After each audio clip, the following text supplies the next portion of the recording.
మీనం వారికి కనుక చూసుకున్నట్లయితే రాశిలో శని యొక్క సంచారం జరుగుతుంది. ఈ రాశిలో శని యొక్క సంచారము మరియు చతుర్థంలో శుక్రబుధులు, అదేవిధంగా మూడులో రవి, రెండవ స్థానంలో కుజుడి యొక్క సంచారము, పంచమ స్థానంలోకి గురువు మారుతున్నాడు ఈ పక్షంలో మీకు. ఆరులో కేతువు మరియు ఏకాదశంలో రాహు, ద్వాదశంలో రాహు, ఏకాదశాధిపతి రాశిలోనే కూర్చున్నాడు చెప్పాలంటే శని.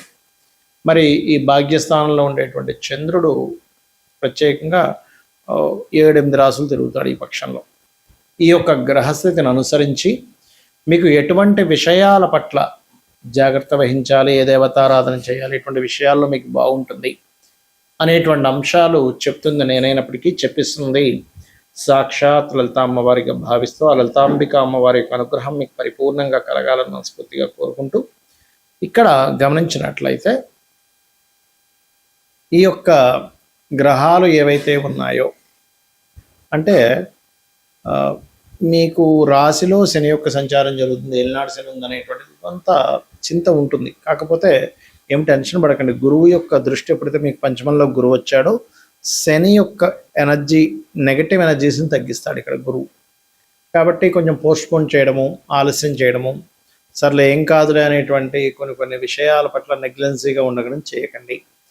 ధన విషయంలో, కుటుంబ విషయాల్లో అభివృద్ధితో పాటు ఘర్షణ వాతావరణం కూడా ఉంది. 2లో కుజుడు ఉన్నాడు కాబట్టి కొంచెం మీరు సుబ్రహ్మణ్యేశ్వర స్వామిని మరియు రాజరాజేశ్వరిని, దత్తాత్రేయుడిని ఆరాధించడం మంచిది. కొంతమంది డాక్టర్లు అనుకోండి, ఆరోగ్య శాఖకు సంబంధించిన వాళ్ళు, ఆరోగ్యాన్ని సూచించే వాళ్ళు కొంతమంది పరిచయాలు అవుతారు.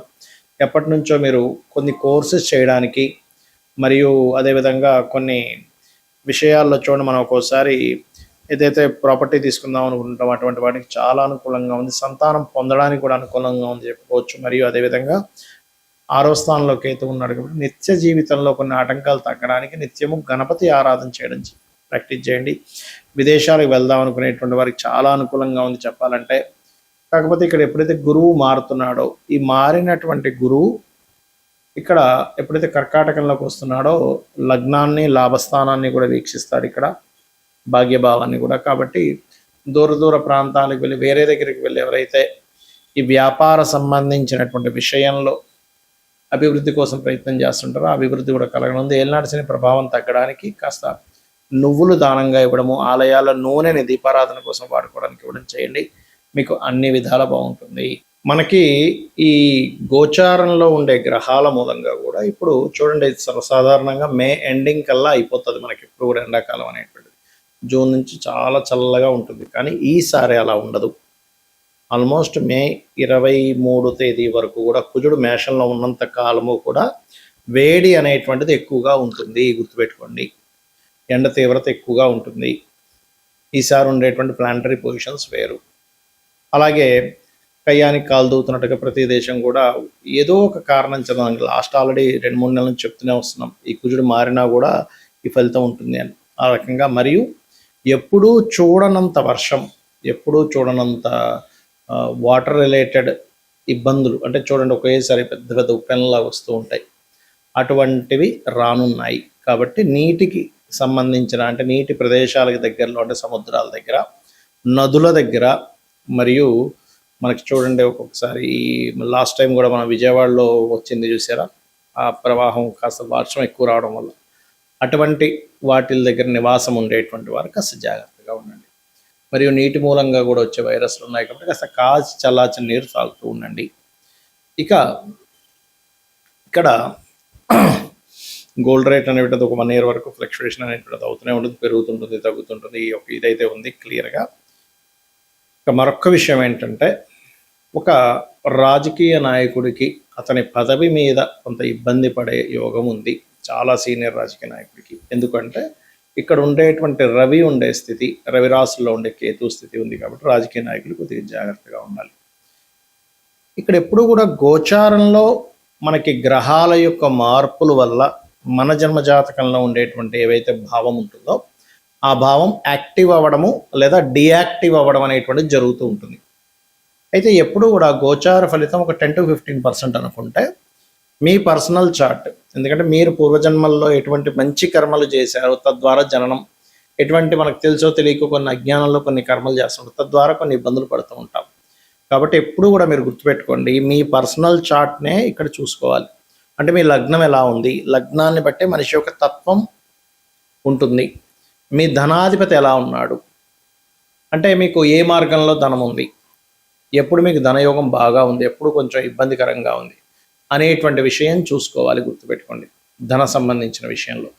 అదేవిధంగా మీరు తీసుకునేటువంటి నిర్ణయాలు ఎలాంటివి, అంటే మీరు ఒక ప్రయత్నం చేస్తున్నారు, ఆ ప్రయత్నం ఎందుకు అవ్వట్లేదు అసలు అంటే ఒక్కొక్కసారి ఏమవుతుందంటే ప్రయత్న స్థానము ఫ్రూట్ఫుల్గా ఉండదు. అంటే మీరు ఒక ప్రయత్నం చేస్తుంటే ఆ ప్రయత్నం ముందుకు వెళ్ళడానికి అది సహకరించదు. దాన్ని మూడవ భావము అంటారు. ధైర్యము, సాహసము, దారిద్రము, పరాక్రమం ఇవన్నీ మూడవ భావంలో ఉంటాయి. మీ మూడవ అధిపతి ఏ గ్రహానికి వచ్చింది, ఆ గ్రహానికి సంబంధించిన దీపారాధన మరియు ఆ గ్రహ అధిష్టాన దేవతని కనుక ఆరాధించినట్లయితే అప్పుడు మీరు ఏదైతే ప్రయత్నం చేస్తుంటారో ఆ ప్రయత్నం సఫలీకృతం అవుతుంది. అలాగే మనకి జ్యోతిష్శాస్త్రపరంగా గ్రహాలు ఎలా అయితే మనల్ని సేవ్ చేస్తూ ఉంటాయో అదే విధంగా మనకి ప్రత్యేకంగా చుట్టూ ఉన్నటువంటి, అంటే మనం ఎక్కడైతే నివసిస్తుంటామో ఆ నివాసం ఉంటున్నటువంటి ఇంట్లో 16 జోన్స్ ఏవైతే ఉంటాయి, 16 జోన్స్, ఆ 16 జోన్స్ కూడా మనల్ని రూల్ చేస్తూ ఉంటాయి. అక్కడ కూడా నవగ్రహాలు ఉంటాయి. కాబట్టి నవగ్రహాలు, అష్టదిక్పాలకులు వీళ్ళందరూ ఉంటారు. కాబట్టి వాటి యొక్క ఎనర్జీస్ కూడా మన మీద పనిచేస్తూ ఉంటుంది. ఎందుకంటే అవి స్థిరంగా ఉండేటువంటివి. ఒక ఇంట్లో మనం వెళ్ళామంటే అక్కడ ఉండే దోషం స్థిరంగా పెరుగుతూ ఉంది అలా అన్నమాట. కాబట్టి మీరు ఒక గృహం తీసుకునేటప్పుడు ఏ డైరెక్షన్లో ఉండేటువంటి గృహాన్ని మీరు తీసుకోవాలి. అన్ని డైరెక్షన్స్ మంచివే, గుర్తుపెట్టుకోండి. ఇక్కడ తూర్పు, పడమర, ఉత్తర, దక్షిణము, ఆగ్నేయము, వాయువ్యము, అదేవిధంగా ఈశాన్యము, అన్నీ మంచివే. 16 డైరెక్షన్స్ మంచివే. కాకపోతే ఇక్కడ ఏంటంటే మీకు ఏ డైరెక్షన్ పనిచేస్తుంది ఈజ్ మోస్ట్ ఇంపార్టెంట్. ఇది ప్రధానంగా గుర్తుపెట్టుకోండి. అదేవిధంగా మరొక విషయం ఏంటంటే ఇక్కడ మీకు సంతాన అభివృద్ధి ఎందుకు లేదు, సంతానం అభివృద్ధి అవ్వాలంటే ఏం చేయాలో కూడా మీ జాతకంలో ఉంటుంది. అదేవిధంగా మీరు రుణరోగ శత్రు బాధలు ఎలా తగ్గుతాయి, అసలు వివాహ యోగం ఎప్పుడుంది, ఎలాంటి వ్యక్తితో ఉంది, ఏం చేస్తే వివాహ యోగం కలుగుతుంది, అది సిన్సియర్గా చేయగలగాలి. ఒక మంత్రం చెప్పాము వివాహం అవ్వడానికి, ఓం కామేశబద్ధ మాంగళ్య సూత్ర శోభిత కందరాయ నమః అని. 2 రోజులు చేసి మానేసి మళ్ళీ వారం రోజుల తర్వాత మళ్ళీ మొదలుపెట్టి మళ్ళీ మానేసి 2 రోజులు చేసి అలా చేస్తే మీకు ఎక్కడా కూడా ఫలితం రాదు, గుర్తుపెట్టుకోండి. చిన్న ఎగ్జాంపుల్, జిమ్కి వెళ్తేనే రెగ్యులర్గా వెళ్ళాలి. ఒక 2 సంవత్సరాలు వెళ్తే మీ బాడీ ఫిట్ అవుతుంది. అలాంటిది మీరు మంత్రము ఎలా పనిచేస్తుంది? 2 రోజులు చేసి మానేసి మళ్ళీ 3 రోజులు చేసి మానేస్తే పనిచేయదు. రెగ్యులర్గా రోజు చేసేటువంటి మంత్ర సాధన మీకు చక్కటి ఫలితాలను ఇస్తుంది, గుర్తుపెట్టుకోండి.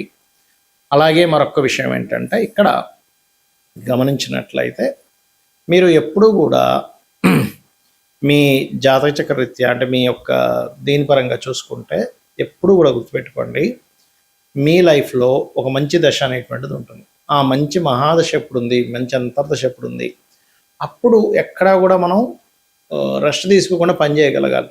అది అసలు మీకు ఆ సమయం అనేటువంటిది ఏదైతుందో మీరు రెగ్యులర్గా సంపాదించేదానికంటే ఒక 10 టైమ్స్ ఇచ్చే టైం అంటారు దాన్ని, మహాదశ. అది ఒక్కొక్క లగ్నానికి ఒక్కొక్క గ్రహం ఇస్తూ ఉంటుంది. ఒక్కొక్కసారి కొంతమందికి 2-3 దశలు బాగా కలిసి వస్తాయి, కొంతమందికి ఒక్క దశ కూడా కలిసి రాకపోవడం, కొంతమందికి లైఫ్ లాంగ్ అద్భుతంగా ఉండడం, కానీ కొంతమందికి 1-2 దశలు కలిసి రావడం జరుగుతుంది. అదేంటో పట్టుకోగలగాలి. లేదా ఇప్పుడు నడుస్తున్నటువంటి మహాదశ బాగా యోగించాలంటే ఏం చేయాలో పట్టుకోగలగాలి. అంటే ఎలా చేసుకోవాలి? ఇప్పుడు నడుస్తున్న మహాదశానాథుడు ఎంత పర్సంటేజ్ మనకు ఫేవర్ చేస్తున్నాడు? ఒక 20%, 30%, 40%, 50%, లేకపోతే 70% అనేది ఉంటుంది, 80%, 90%. ఇప్పుడు మిగిలింది ఎందుకు అక్కడ మనకి యోగించట్లేదు? దానికి సంబంధించినటువంటి రెమెడీ ఏం చేసుకోవాలి? చిన్న చిన్న దానాలతోని, ఒక మంత్రంతోని దాన్ని అధిగమించవచ్చు. సో ఇవన్నీ చేస్తూ అమ్మవారి అనుగ్రహాన్ని మీరు పరిపూర్ణంగా పొందాలని మనస్ఫూర్తిగా కోరుకుంటూ శ్రీమాత్రే నమః.